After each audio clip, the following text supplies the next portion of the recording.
Hello, listeners. It's Gunter Swoboda here with some exciting news.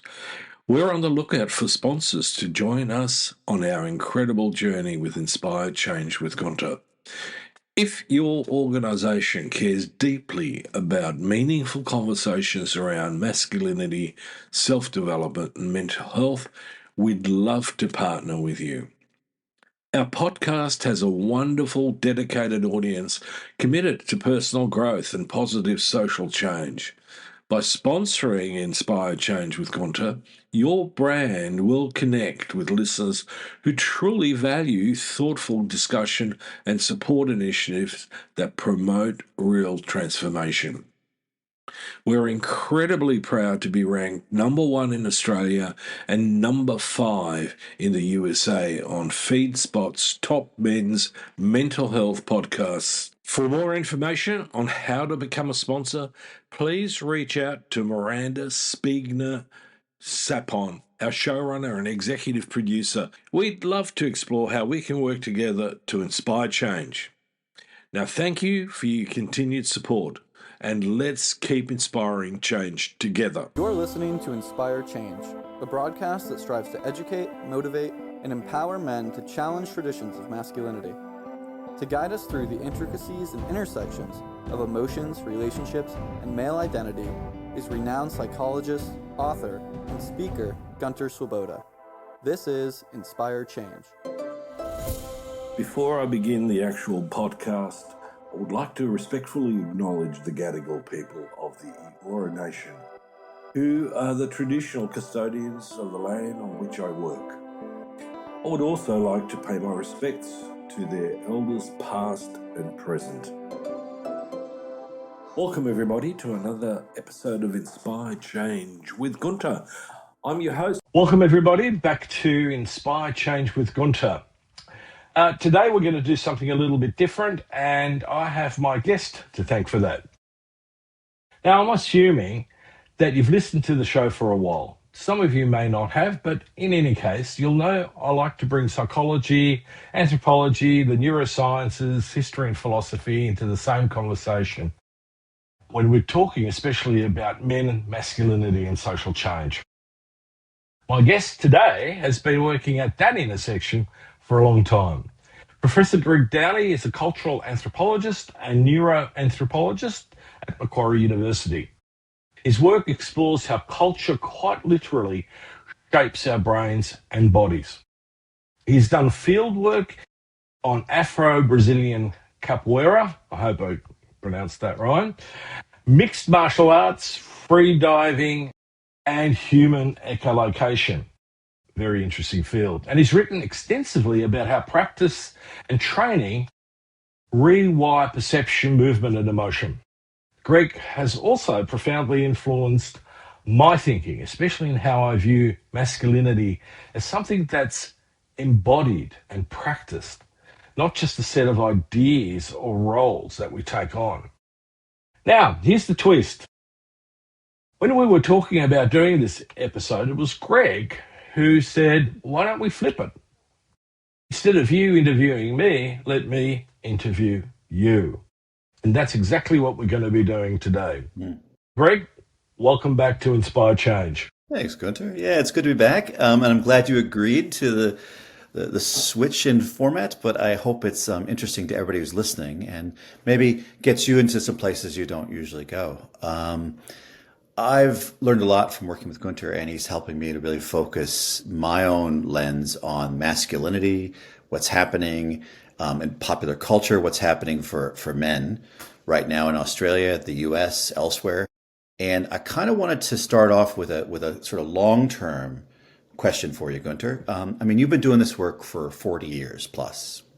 You've been working with men, adolescent boys, and it's shaped your understanding of masculinity. So your approach is not based in theory, it's based more in day-to-day working with people, dealing with all kinds of issues.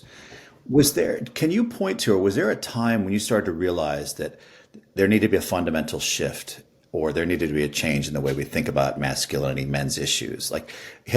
Was there some point you could pin back in time when you realized we need to talk about this? It's not good enough what we're doing. And is there anything that sort of pushed you to look for a transformation, to look for a change? There's actually several. The first one was I started really focusing on men's issues through working with Vietnam veterans. And that was in the early 80s. And part of it was through drug and alcohol, because a lot of the vets had drug and alcohol issues. And the framework was always pathological. You know, they were suffering from post-traumatic stress disorder. They had substance abuse disorders. And so that was the framework. But as I was working with them, one of the things that I realized was these were men who felt socially completely dislocated. And I started wondering about how, you know, like after World War II, we had people coming back as heroes. And I know full well from growing up in the 70s until Whitlam sort of got us out of the Vietnam War, that these people were not venerated as heroes. They were seen as social pariahs often. And so coming out of it from a philosophical basis, everyone was talking about, you know, physical and psychological injuries. And the thing that stood out for me were that these guys were suffering from a moral injury. So that was the first one. The second one was I found myself part of the sort of first wave of the men's movement. You know, there was people like Iron John, Robert Bly, Robert Bly with Iron John. There was a number of sort of mythopoetic writers. Joseph Campbell, you know, became very much a driver with the hero's journey. And having worked with veterans and combat veterans and then first responders, what stood out for me was that the hero's journey is somewhat misleading in that framework. You know, we're not talking about heroes. In fact, the last thing most of them wanted to be is heroic. I was also then starting to work with teenagers, and everyone was talking about initiation rites. So my wife, my partner, Lauren Joseph, who's part of the second edition of Making Good Men Great, Surfing a New Masculinity, challenged me. And she said, you know, all this stuff about going out into the wilderness and, you know, being naked, playing drums, throwing spears. She was a bit tongue-in-cheek, but I got where she was coming from. She said, is that making men better partners, husbands, and fathers? And I actually had to sit back and go, I don't know. I'm not really sure. What I did know is that there was sort of an enhancement of some narcissistic qualities in that. And so I went, we're missing the point here. And then the wave died. Like all waves, you know, it hit the shore and sort of fizzled out for a bit. And then the next part of this was seeing the emergence through social media of the sort of warrior, you know, the Andrew Tates, the Jordan Peterson, who profess to being involved in you know, shoring men up, teaching them how to be men again, be masculine. You know, the term alpha wolf or alpha male kept being spread around. And, you know, amidst it all, I was working with men who were also, well, two types of men. Men who were emotionally dysregulated and prone to acting aggressively in relationships and occasionally violent, but also men who were actually the victim of violence. And again, the notion of being binary, these are good men, these are bad men, started to feel less appropriate. And that I went, you know, hang on a minute, you know, we need to look at this historically, we need to look at this socially. This is not something, you know, that's inherently necessarily biological even. because I also did some work with gay men, and that gave me a new perspective on that type of masculinity as well. So they're sort of the milestones and since then my thinking's really gone on to an even richer plane. Let me just go back to something you just said and sort of redirect. You said that you were working with men who were emotionally dysregulated and prone to violence, and some men who were the victims of violence, and that these were sort of dichotomized as good men and bad men. And you say it didn't really look that way to you. What do you mean by that? I mean, condemning like domestic violence would seem to be the most obvious thing. What are you seeing in the contrast between those two groups? The thing that stood out for me was that we couldn't throw all the men into the same basket. And so when I talk about domestic violence, we talk about the perpetrator, but often the perpetrator is actually a victim in themselves. And so my propensity to avoid, binary arguments or explanations really came to the fore there. And I said, this conversation is much, much more complex.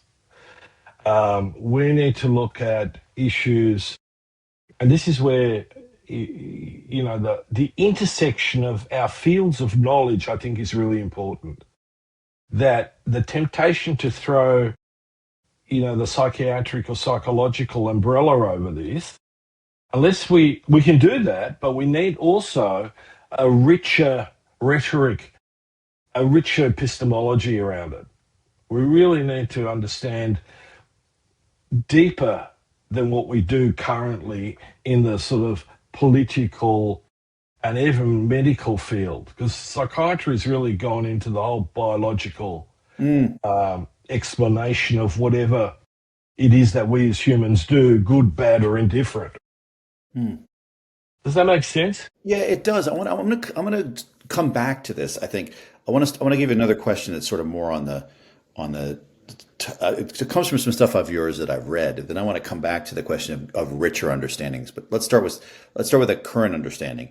And you've said in some of your writing that men need to realize that they've either been sold or they've bought into a kind of toxic ideology that is hurting themselves and hurting others. Can you just sort of walk us through what that toxic ideology is and sort of explain that in the way you see it today?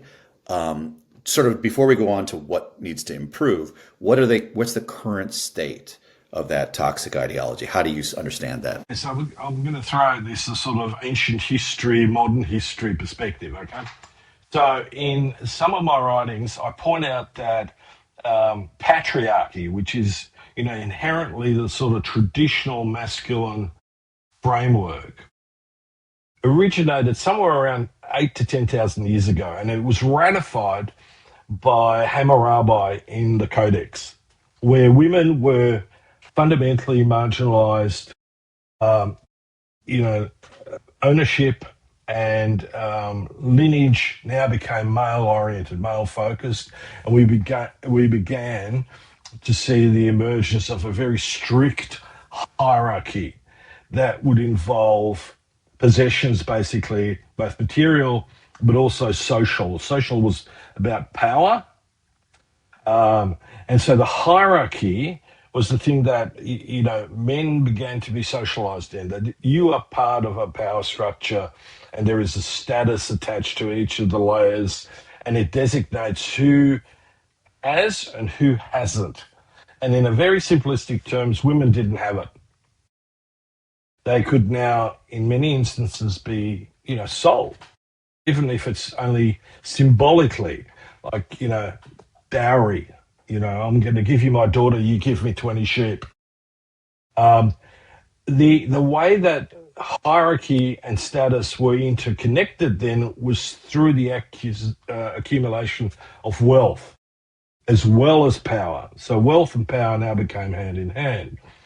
And the pinnacle in some ways at that level was that men were socialized to be competitive. So we saw the emergence of, who's the best in the field of sword play, the warrior games. Mm-hmm. The Assyrians and the Greeks did a really good job of it. So these behaviors were the model for the embodied male, in my view. All right, and you had a lot to do with my formulation around that framework because you pointed me into Pierre Bourdieu's habitus, right? And this is where it clicked. And went, yes, it's not biological. Men are not biologically geared towards this. We're socialized into it. And I know this from observing little boys and little girls. I've seen enough little boys sit back and play with dolls, right? As much as the next minute is they're playing with trucks and rumbling with each other. And, watching my daughter and my son at the age of, 4 and 2, she was as good as at rumbling as he was, and it was like watching two lion cubs at it. So the whole notion of this biological inherent way of being started to really erode. Now, really, truly erode. And so we've got this socialization. With those behaviors emerged the value set. So the value set is about exclusive, about a hierarchy, it's about acquisition, it's about competition. And the final one, that the last piece that slots in, is when we don't get our way, figuratively speaking or literally, we become combative. Mm-hmm. And so for me, it took the whole notion of Raymond Connell's idea of the hegemonic masculinity into a much more operational field, because out of that, I could then attach it to, okay, so part of this picture is emotional restriction, dominance, control, and coercion. And so now we have a process where we connect this socialization process with the psychological dynamic that emerges from childhood onwards into the relational space. So what do I do with other people in my field? Well, if I'm a male, I'm going to be, needing to forge my space with other men, but I also need to forge my space with women. So how am I going to do that? Right? So the body becomes very much an enactment of those values. So, the masculinized, it's like, watching 300. I've never seen so many six-packs in all my life on the celluloid screen. I'm not sure whether the Greeks were that packed. They were pretty cut, but I'm not sure to that degree. Let me ask you about that. So that's sort of the sociological, historical, but you started to touch on there. How does it actually wind up in individual psychology? Like how does this history wind up manifesting in an individual man's habitus or in his interactions with other people? And that's, I guess, what I want to sort of like let's bore in right on that real quick. In all the work you're doing, both online podcasting, but also in your practice, how are these misconceptions from hegemonic masculinity and from the ideology, how are they showing up in individuals' lives? What do you see as like the way? Because one of the things I'm struck by is that you laid out an ideal for masculinity that a lot of people are going to fail on. They're not going to acquire all the material goods. They're not going to acquire the physical dominance. So how do you see it in actual men manifesting? How is it stopping them? What are they afraid of? What's holding them back when they come to you and they've got how is this impacting men? So psychodynamically, one of the things that's really clearly evident from teenagers onward, I see men who essentially suffer from the narcissistic wound. And it's not necessarily the father wound, but it's close to it. There's a number of ways, and I'm still working on actually putting a very concise framework around that. What do you mean by narcissistic wound? Well, essentially, in their socialization, through attachment, let's focus on boys. Boys develop a sense of self, right? Now, if they're securely attached, they're going to feel pretty safe and secure in the world, right? And as they get older, their sense of self now enables them to feel safe and secure in themselves. So they don't have, for example, status anxiety. So if someone takes your business card away, right, and tears it up because you've been made redundant, you're not going to go into inherently a fundamental crisis, a narcissistic crisis, because you know who you are. The job was a job. It's going to hurt. There is no question about that. And it's going to take some rethinking, but it isn't going to trigger depression, which is inherently, my nihilistic response to myself. I am nothing. And so in that process, that manifests both physically, emotionally, and intellectually. Now, if we look at 3 levels, so there's the conscious aspect of the mind, the subconscious, and the unconscious. Most of our socialization inherently rests in the unconscious. A lot of us aren't aware that we performing masculine things, we just do them, right? And so, in and of itself, in a way, that's not a bad thing. The problem is when we slide heavily into that space where, in order to feel okay, I need to essentially internalize all my emotions, not express them, dominate other people, control them, or coerce them, or all of the above. Right? And if I can't do that, I'm not going to feel good. Does that make sense?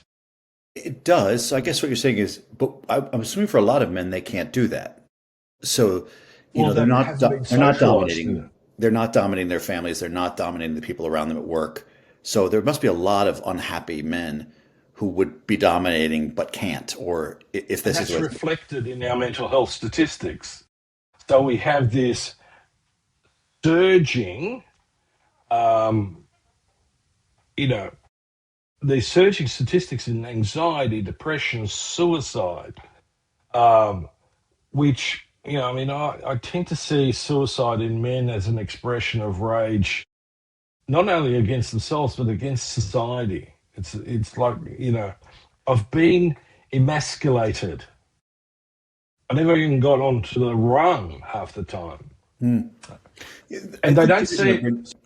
I think the reason I bring that up is because so often when, like, if I'm in a class and I'm lecturing and I start talking about patriarchy, for a lot of them, and I think it falls flat because they don't experience themselves as dominating. They experiencing themselves as like struggling, frustrated, scared, working their butts off just to stay, caught up with expectations.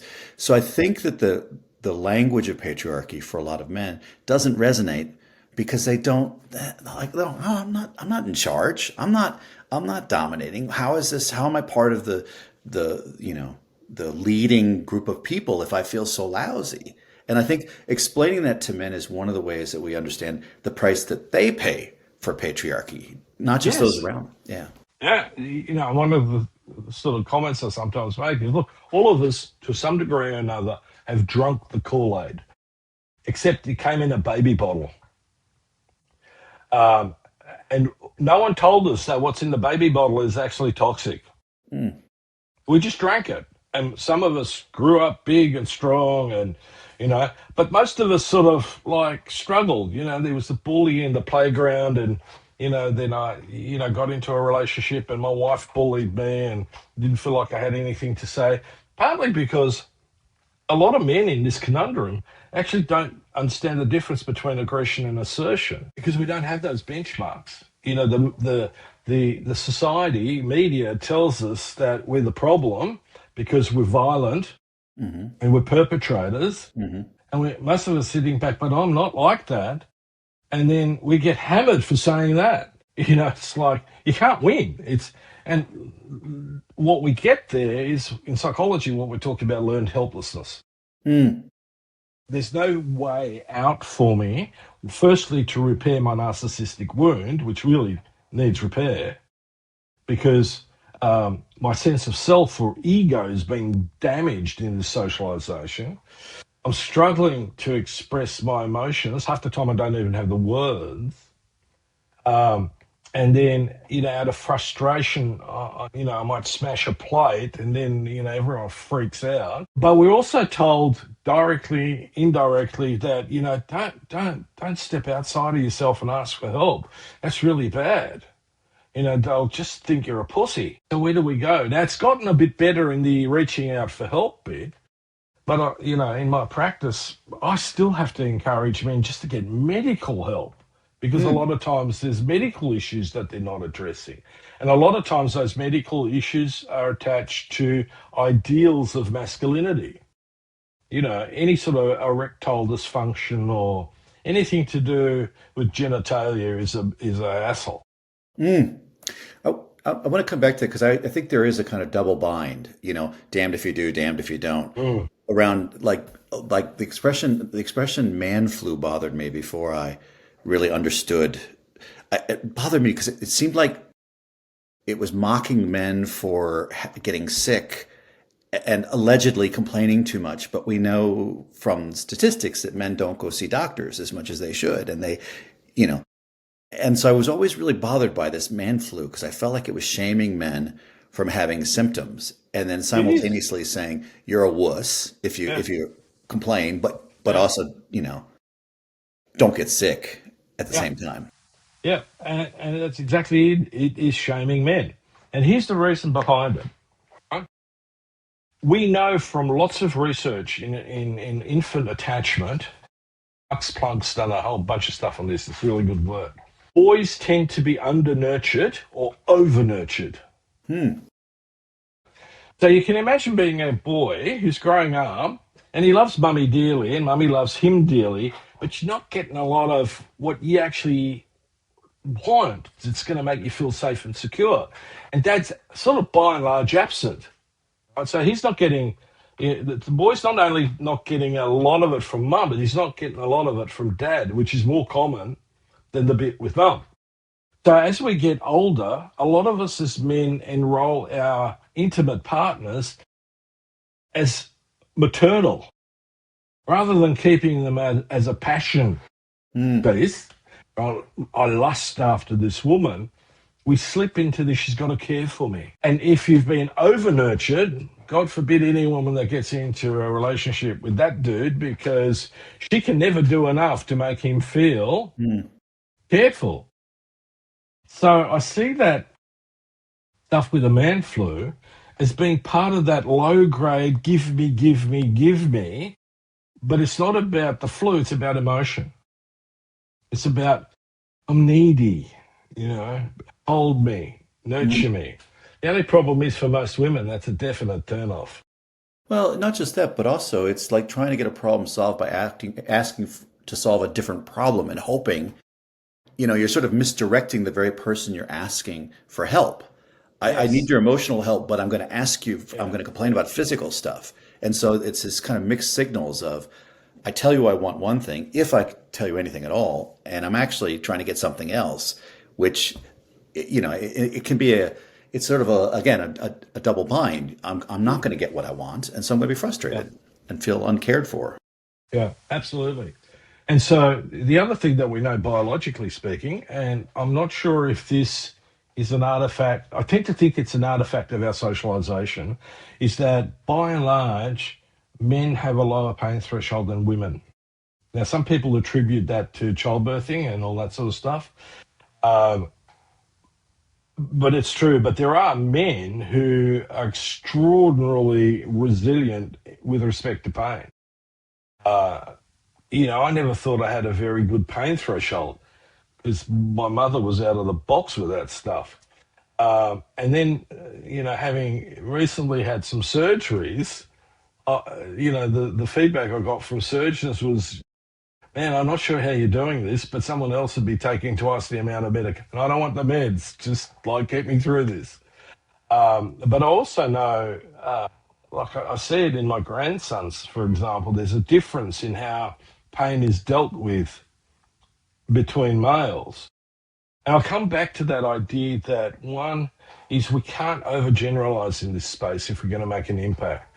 We can't make it binary because it doesn't give us a strong enough, a powerful enough explanation. So, You just unlocked a whole bunch of questions for me. Let me just jump to one, which is what you just touched on, which is the individualization question and not overgeneralizing. Yeah. Because you've written, that in your work you're about helping each man find their own happiness, their own solutions. But how do you balance, giving advice and guidance with focusing on each individual's unique, like separate path? How do you balance that? Are they two different audiences? Are they, do you do something very different in your podcasting than you do in your counseling, your psychotherapy, or how do you deal with that variation, but yet at the same time wanting to talk to the broader population? Really good question. Let me just think that through a little bit because there is a difference. On this show, we talk a lot about living with purpose, slowing down, paying attention, and being intentional about the choices we make every day. Because when we simplify the noise around us, we can better hear what really matters. Empathy, connection, and showing up as the best version of ourselves. That's why I'm genuinely pleased to welcome our newest sponsor, Distill Union.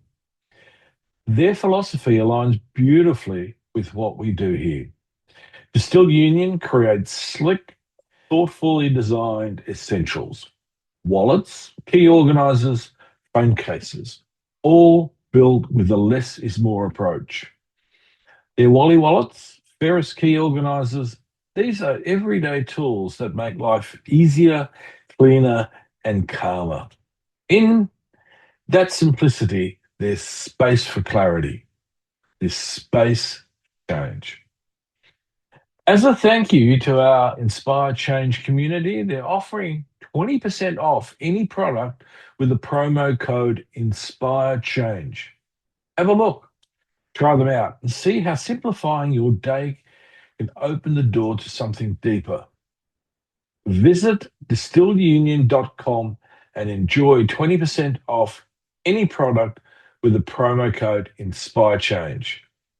That's distillunion.com with promo code Inspire Change to check out. I do talk in generalities when I podcast. It's about patterns. In part, it's one of the things that I know helps us in terms of resilience is if we become good at pattern recognition. And the other bit is if we are good at metacognition, thinking about thinking, right? If we got those two skills, they're good tools to have in the box, right? Some people can overdo it though, and so that brings about some individual issues.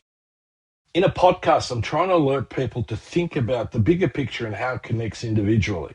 Mm-hmm. In therapy, my main concern is identifying how this particular person has embodied their socialization, where there's a rupture and what sort of repair does that person need, right? And me telling them isn't going to fix it. I have to help them fundamentally explore around that. And occasionally I do give advice. So in my work, I talk about psychoeducation. So one of the things that I do psychoeducation with is the physiology. If you only get 4 hours sleep a day, you're going to be sleep deprived, and this is what it's going to mean, okay? So here's the reason why I'm going to look at you and go, can you up the amount of hours you get for sleep? And if you can't, we need to look at why not, right? So drinking, half a dozen stubbies before you go to bed is definitely going to interfere with your quality of sleep. So there is psychoeducation. On a psychodynamics, a psychological point of view, it's the better I can be with that person to help them come to their own understanding of themselves in terms of what's impacted them. Things like, what did it feel like when your mum and dad broke up? Right? Describe that to me. And when you think about that, where in your body do you experience it, if at all? And so it's this, I talk a lot about peeling the onion. Let's go through. We eventually get to the soft core and not freak out about the soft core.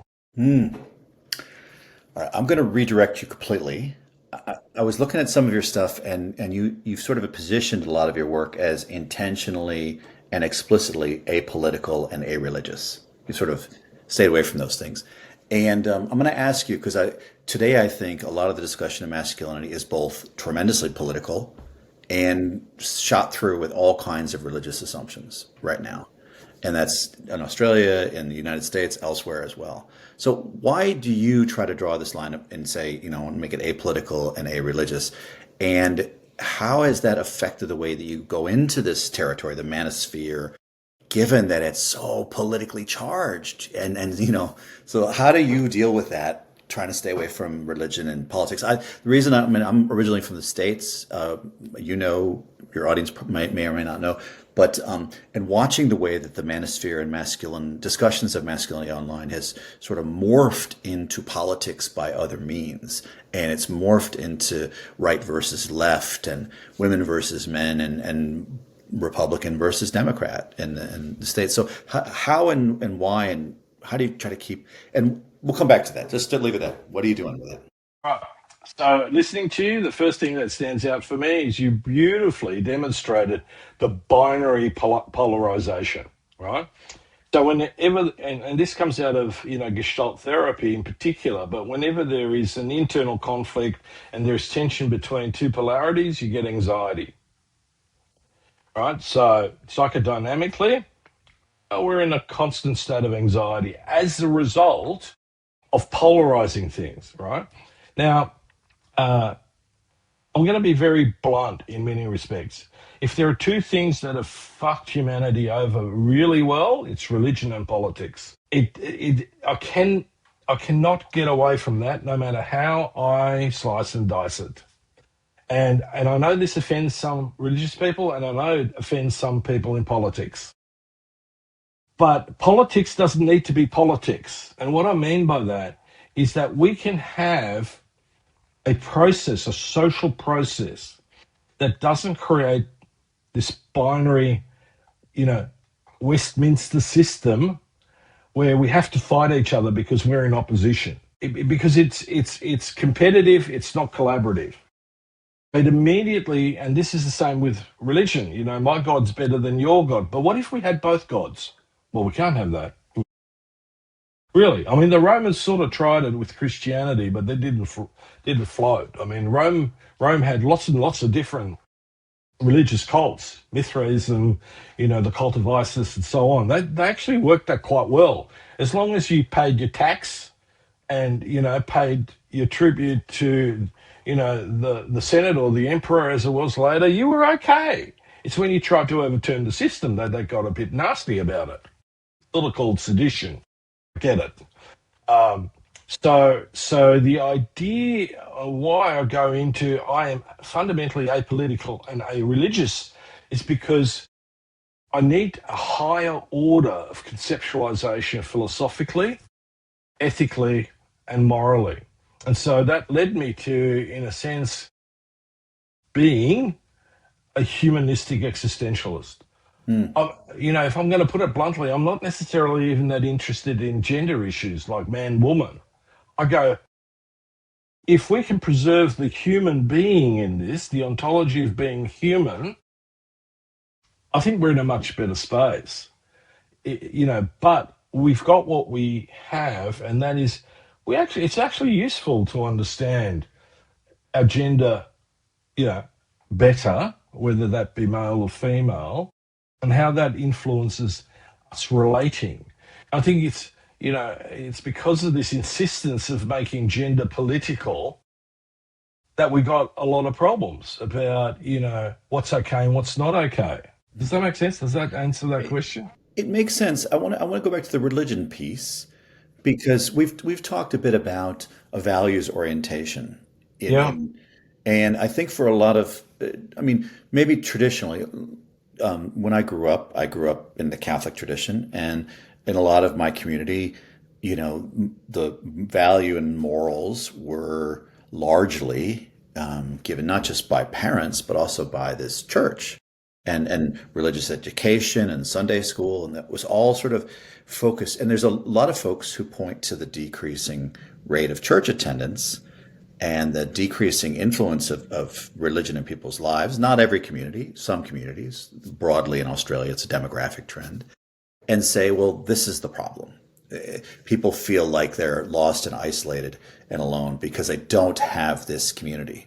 And how would you respond to that? Saying, is that community interesting but obsolete? Is it something that there are elements of that we would, possibly create a new institutions? Or what do you do with that, like, sense of lost community, sense of lost, especially around morals and values and orientation? We could have a conversation about this for a long time. Okay. I want you to understand, I want anybody listening to this understand that I'm not rabidly, militantly atheist. Mm. I have a strong sense of spirituality, which is both relational and reflexive. And so my belief in community is really important. And I would, in a way, have no issue at all if religion stayed out of politics and politics stayed out of religion. But it's almost like it's the same beast in different clothes. And so the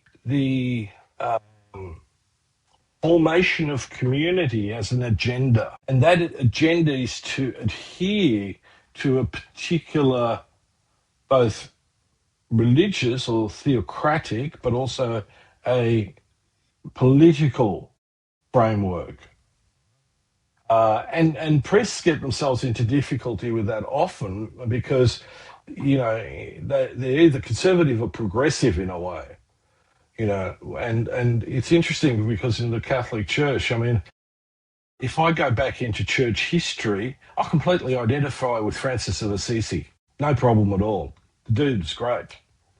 I equally, if we could strip away all of the Roman stuff that shaped what Christianity is today, I have no problem with the teachings of the Christ.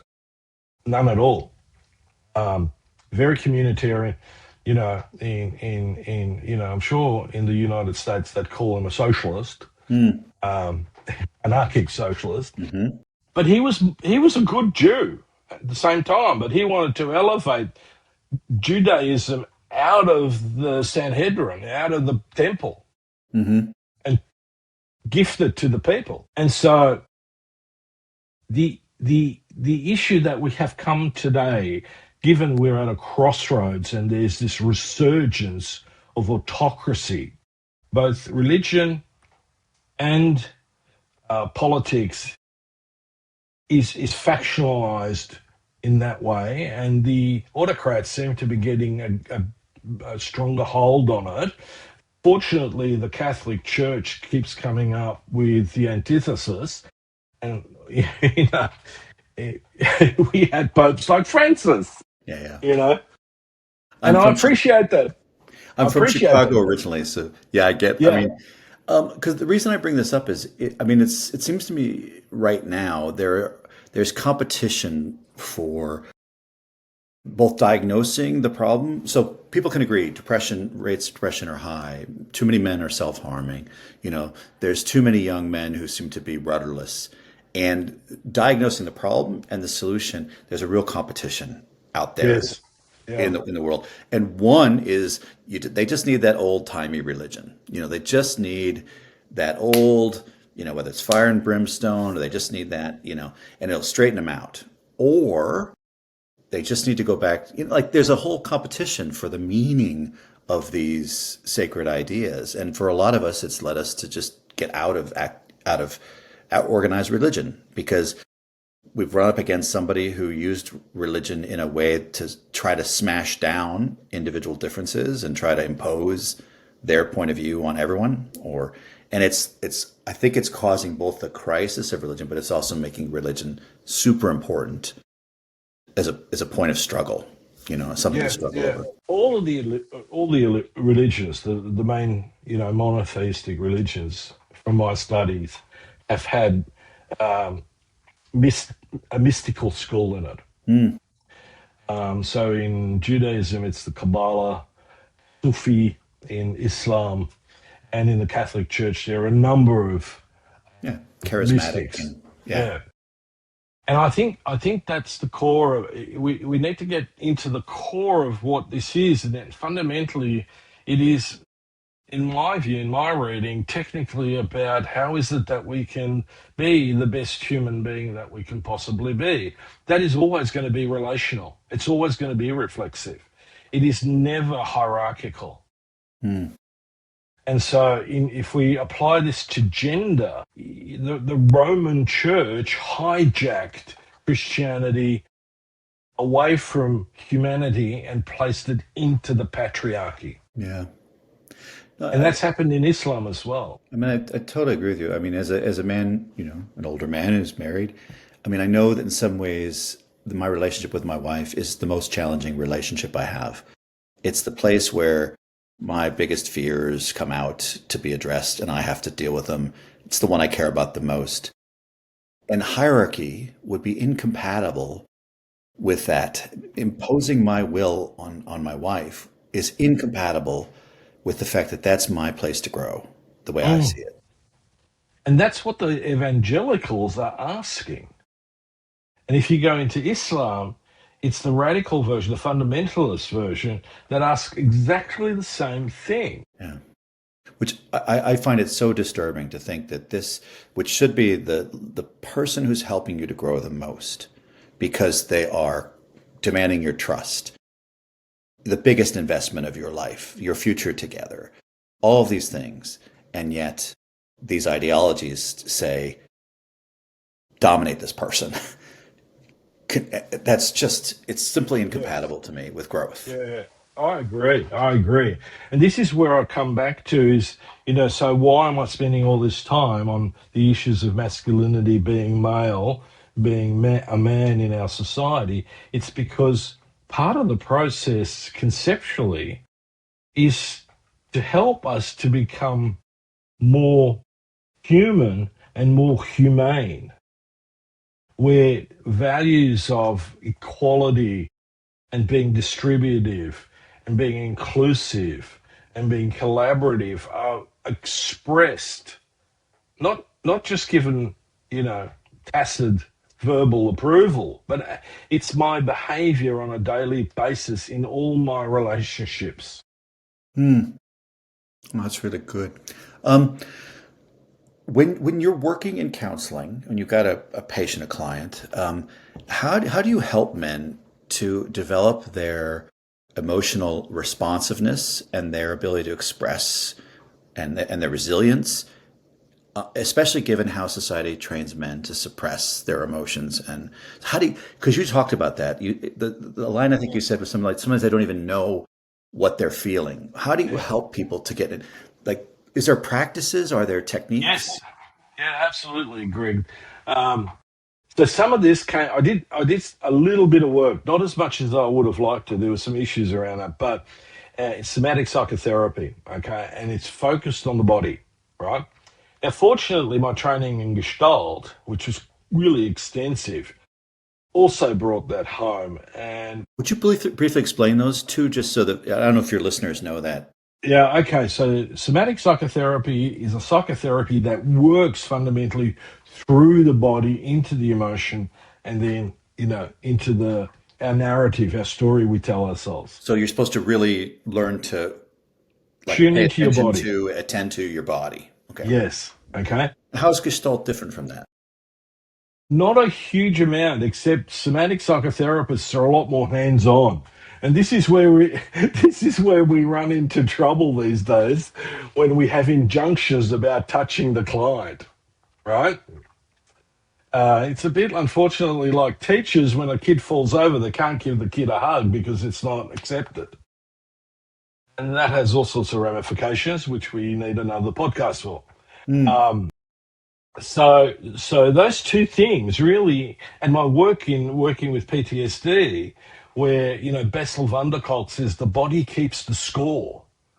So our emotional traumas are stored physiologically, psychologically, and socially.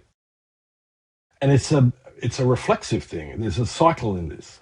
And so part of the work is when someone starts telling a story, as the therapist, I'm an active tool in that process, right? So, and it could be as simple as what's coming up for me as I'm listening to this person? Oh, feeling a bit tense around my midriff. Well, what's that about?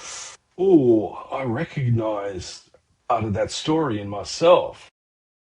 So that might lead me to go, just stop for a moment and just reflect on your body. What is it that you're feeling, and where are you feeling that? And most of the time, very few of us ever do that on our own accord. I might sit there watching a movie that makes me teary, but unlike women who let it out, most of us men sort of suck it back up and clench our jaw and hold our breath, and at the end of the movie go, oh, I'm never going to get that hour and a half back. And so in therapy, as a therapist, as a male therapist, I need to have spent time, both in my training and in my therapy, exploring my own unfinished stuff, because we all got it, you know. And so it allows me to recognize that and not inhibit. So when my client starts crying, I'm not going to redirect him and go, oh, by the way, how did it go with that job interview that you had the other day? I'm going to go, just let this, be in touch with it, let it happen, bring it It's out. it's true in conversation. So often we help each other to avoid true emotions. Like if Yeah. somebody starts to get choked up, you almost feel like what you're supposed to do is to lighten the mood. That's your, like a job. But in fact, in counseling, you're doing the opposite. Therapy, you're doing the opposite. One of the requests that I get from a lot of guys, especially mid 30s, late 20s, mid 30s, is I need some advice. And I go, oh, I'm curious. What is it that makes you think that you do need advice from me? And they go, well, isn't that your job? Well, in certain situations it could be, but at the moment I haven't heard what the issue is. you know, how about you share what it is that you're sort of grappling with, and let's see where we go with that. So in terms of like how do you help people become more responsive and more is one of the things is actually to pay more attention to themselves, ironically. Yeah, yeah. Yeah, that's So really interesting. in a frame, and again, there's like in my therapy, there's several frameworks. One of the frameworks is about that whole notion of what is it that I'm looking to not necessarily achieve but experience, right? And so when I get that question directly, I go, I can give you a simple answer, but it's a lot more challenging to experience. So here's the answer. I want you to be more self-aware. I want you to be more flexible, more adaptable, and become more resilient. That way you and I can become redundant in each other's lives. That's that's actually that could be a whole other question. How do you deal with that?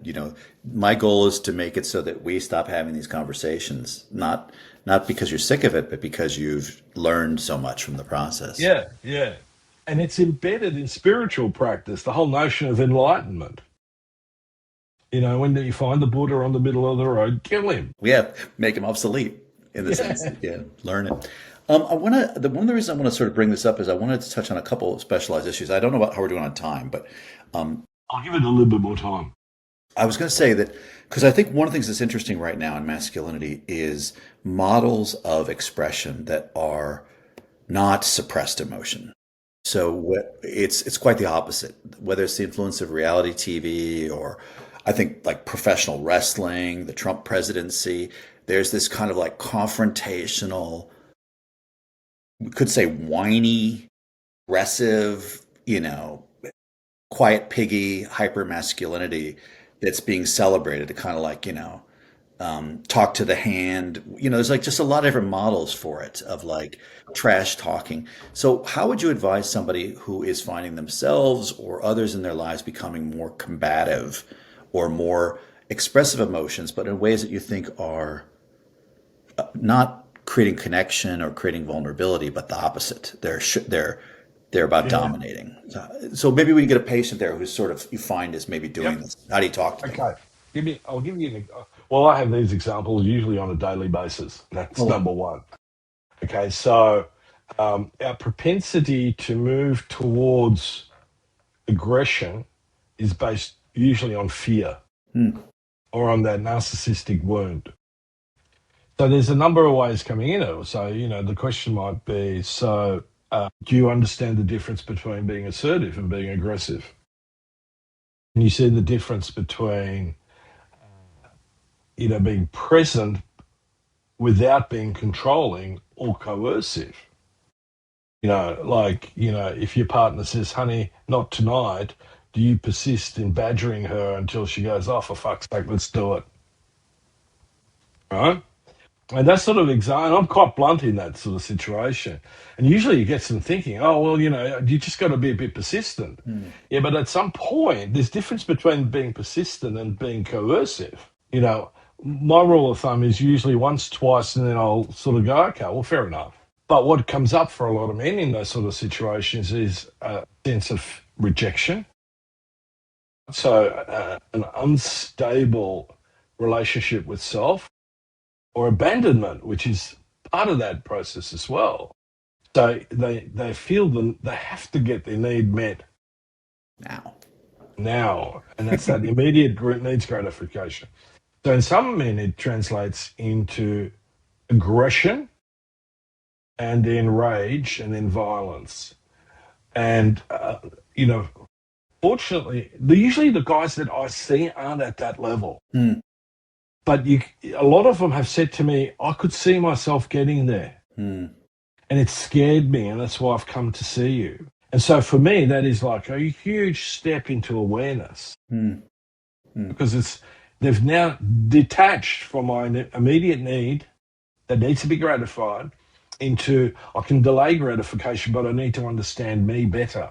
And so, yeah. So the other part of it is looking at, so where else in your life do you get really, really frustrated? And in what way? And how do you experience that? And if you could, what would you do about it? Because a lot of guys are not happy being, easily triggered. Over time, I've had lots of men who are also fathers. I don't know what it is, but my son really, he knows all my buttons. At the moment, we're in a Mexican standoff. He and I don't communicate. Oh, well, that's really sad. He goes, I know, but what do I do? Well, what is it that most of your communication consists of? Well, usually it's about checking homework, or, has he done his chores, or you put a dent in the car. Okay, so how much of the time do you spend checking in with him about how he is and what does he need from me today? And they usually go, I never have that conversation. Interesting. Have we got time for one more double barrel question? Sure. Let's do it. Something very specific to. So first of all, you've recently started an anthropology, and I want to know what you hope to get from anthropology, and what are you hoping for the next? I mean, you've been doing this work for a long time, 40 years. What gives you hope about the future of your work, but also about this area, this field? So I guess I'm wondering, is there an anthropology part in the future for you, and what do you see that's given you hope for the next 5 to 10 years? Okay, that's a really good question. So first, why anthropology? Because I think if I go and take this into pure psychology, they're going to want me, and I'm making an assumption here, I do not know this for sure, but having scanned the psychological research, they want me to look at this problem through a psychological lens. And my view is that that's insufficient. It's a bit like if I said to a chemist or a physicist, H2O consists of hydrogen and oxygen. Which bit makes it wet, right? And to me, that's the same as going, I can only look at this through the psychological lens. Yeah, but what about the social aspect of it, the ethnographic aspect to it? So that's one part. The other part of it is that for whatever reason, but I think inherently is because my work's effective, I have a seriously long waiting list. And unfortunately, what I hear through stories is when I see men who have tried several different therapists with whom they haven't clicked with. And part of my work is that I don't do anything until I feel like I've got a relationship with that person. There's some click. And that might happen in the first 15 minutes. And quite often it takes somewhere between 15 and 20 minutes. And then I get this feeling and I go, okay, we're connecting. Because to me, the therapeutic relationship fundamentally is everything. You can be fantastic as an analyst or as a Gestalt therapist, but unless you can forge that human connection, none of that's really going to have it. It'll help, but it won't be penetrating. And so that's one aspect of it. The other part of it is doing what I do. And because I tend to think about how I think and how to apply that to what I'm doing, is there are things that we've left out of the field of knowledge because we've only looked at it through one lens and not multiple lenses. And I think I can add something to the body of knowledges that we have that, one, hopefully gets us to talk to each other, collaborative, not competitive, Oh, look at those anthropologists. They're a bunch of weirdos hanging around in the bush. And then, the psychologists are like pseudoscientists, blah, and the psychiatrists, well, walking prescription pads. None of that's useful. It represents the problem that we got at hand, which is a form of discrimination. It's an either or, silos, and I think we need to abandon that. And I'm not saying we need to dismantle faculties or schools. What I'm saying is we need to come together and talk. We need to have, in a way, for want of a better word, although they've come in somewhat disrepute in some areas, think tanks that bring this together. I mean, we've let the tech bros run rampant with no guardrails. There should have been, anthropologists, psychologists, sociologists, maybe socialists involved as well, but and chewing this over. Just because you can do something doesn't mean you should. That's, Oppenheimer came to that conclusion. Does that help? So I think the legacy piece for me, because I know my age, and hopefully I've got, more than 10 years in me, maybe 15. I mean, I did a masterclass with George Rosner when he was in his early 80s. He was legally blind, but the dude was as sharp as anything. So that's my sense. And if I can coach, teach, I'd like to do that. Yeah, no, that's great. I mean, I'm glad to be part of it. I mean, to me, it's one of the facts of our species' distinctive evolutionary capacity that we live our lives, we gain so much through experience, and unlike in other species, when basically the next generation you punch the reset button, not a lot of that gets passed on. Yeah. We're in a position to try to actually build ladders for each other, where the next generation doesn't have to make every single mistake we made. We can hopefully get them to a stage where they can make some interesting and new mistakes, and instead of the same ones we've been making. And that's the key to that is thinking about, how do I pass this on, or how do I help other people to do what I did quicker, come to the realizations, even if they have to experience it themselves firsthand. Maybe instead of having to make that mistake 10 times, they'll make it once or twice, and they'll read what I wrote and realize what's happening and move on more quickly. I mean, to me, that's part of it's almost like evolutionary. Yeah, I agree. And especially in psychotherapy and in psychology, I think that if we're literally going to step into someone else's world, someone else's habitus, we need to have really checked in with ourselves through the work. And the work is psychotherapeutic in a way. Where I know myself enough to know where my potential blind spots might be, and have a continuing relationship with someone, not as a hierarchical supervision, but more as a peer with whom I share experience and knowledge with. Well, and that to me is part of what anthropology. I mean, David Graeber was a heavy influence on me, one of the guys I knew in grad school, and He talks about how anthropology, in some ways, is a practice of freedom because you don't have to imagine alternatives. You can actually just go look at them. There's lots of Yeah, alternatives out there in the world yeah, if you just pay attention and listen. yeah. So you can sort of get a sense for the option set a bit better by looking at other societies, looking at other ways of doing psychotherapy. That you don't have to invent everything anew. You can learn from each other. So I feel like I feel like I should give a thank you to Gunter. But we've traded hats in this. Yeah, yeah, Thank you for being on my podcast, Gunter. yeah. No, excellent. No, no, lovely being here. Um, but my thanks to you as well. I mean, this was a great idea of yours. I really enjoyed it.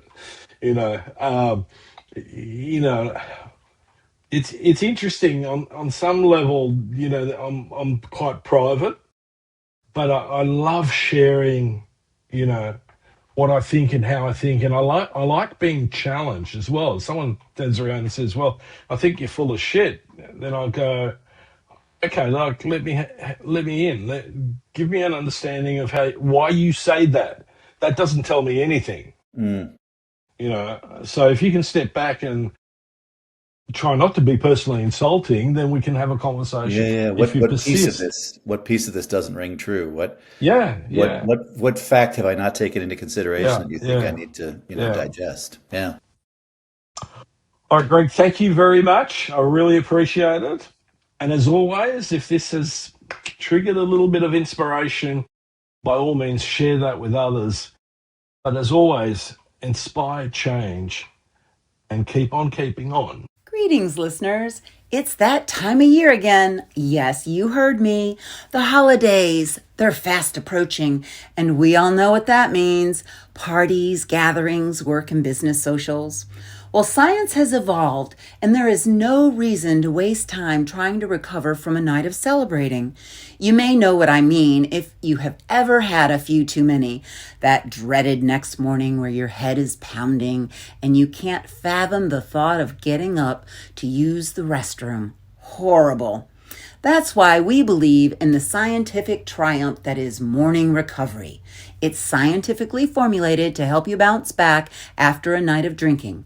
It's made with ingredients like milk thistle and ginseng to help you recover from last night's festivities. Plus, it's loaded with electrolytes and B vitamins that replenish lost nutrients. It is seriously a game changer.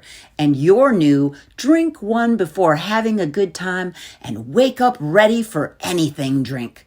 So head to morelabs.com to use your code. That's 25% off when you use our code INSPIRECHANGE, or go to the link www.morelabs.com/discount/InspireChange for your convenience. We have placed the link and more information on More Labs in the show notes. We hope More Labs makes a difference for you, and we would love your testimonial. Please see the show notes for our contact information. Hello to all our listeners.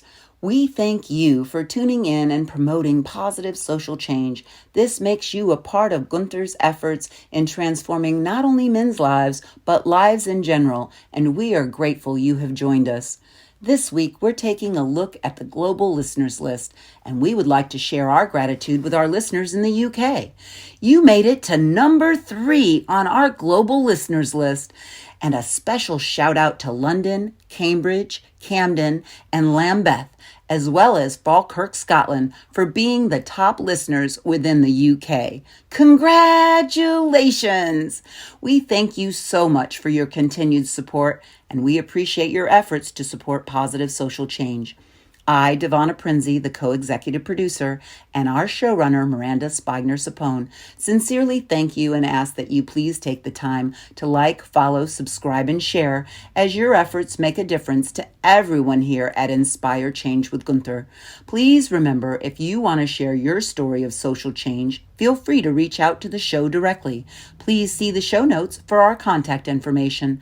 As always, thank you to each and every one of our listeners, and most importantly, please keep inspiring positive social change. Love to hear from you. And if you're interested, please check out my work on www. gunterswoboda.com or www.goodmengreat.com. Thank you for listening to Inspire Change, a broadcast that strives to educate, motivate, and empower men to challenge traditions of masculinity. For more information on the Making Good Men Great movement, or for individual or group coaching sessions with Gunter, visit goodmengreat.com.